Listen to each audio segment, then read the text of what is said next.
જે નોટિસ આપવામાં આવેલી હતી તે નોટિસ આખા જગ્યાની હતી અને સુનાવણી દરમિયાન અમને જણાવવામાં આવ્યું કે આશીષ જોશી સામે જે આક્ષેપ છે એ આક્ષેપમાં નોટિસમાં આશરે 1200 સ્ક્વેર મીટર જગ્યા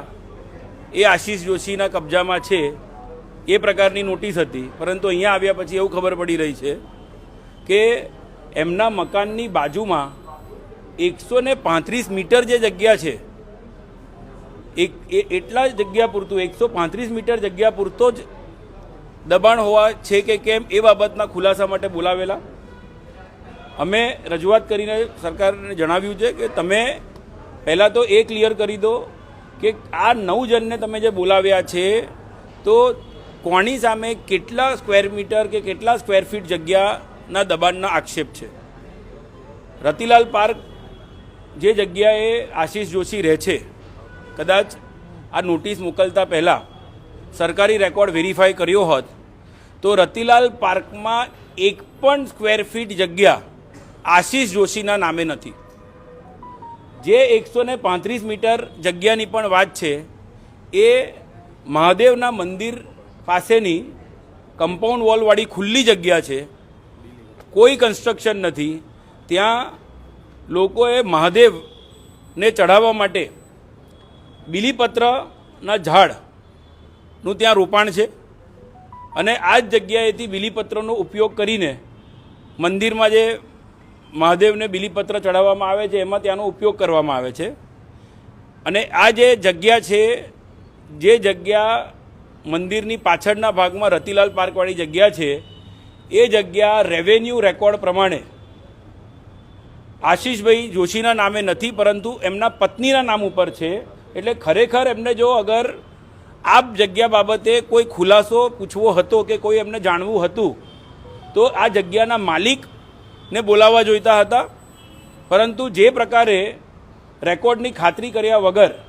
આશીષ જોશીને જ નોટિસ આપવામાં આવેલી છે, એથી એક વસ્તુ પ્રસ્થાપિત થાય છે કે રતિલાલ પાર્ક કે એની આજુબાજુની કોઈ જગ્યા માટે જ્યારે આશીષ જોશીના નામ પર કશું બોલતું જ નથી, તો આશીષ જોશીને પક્ષમાંથી સસ્પેન્ડ કર્યા પછી આશીષ જોશીને જે ટાર્ગેટ કરવામાં આવી રહ્યા છે, મંદિરની આજુબાજુની આ તમામ ખુલ્લી જગ્યાને લઈને આ સમગ્ર હોબાળો છે. અને અમે લેખિતમાં બી જણાવ્યું છે કે જો સરકાર મંદિર પણ તોડવા માંગતી હોય તો તારીખ જાહેર કરી દે. મંદિર ખસેડવાની વાત હોય તો એટલીસ્ટ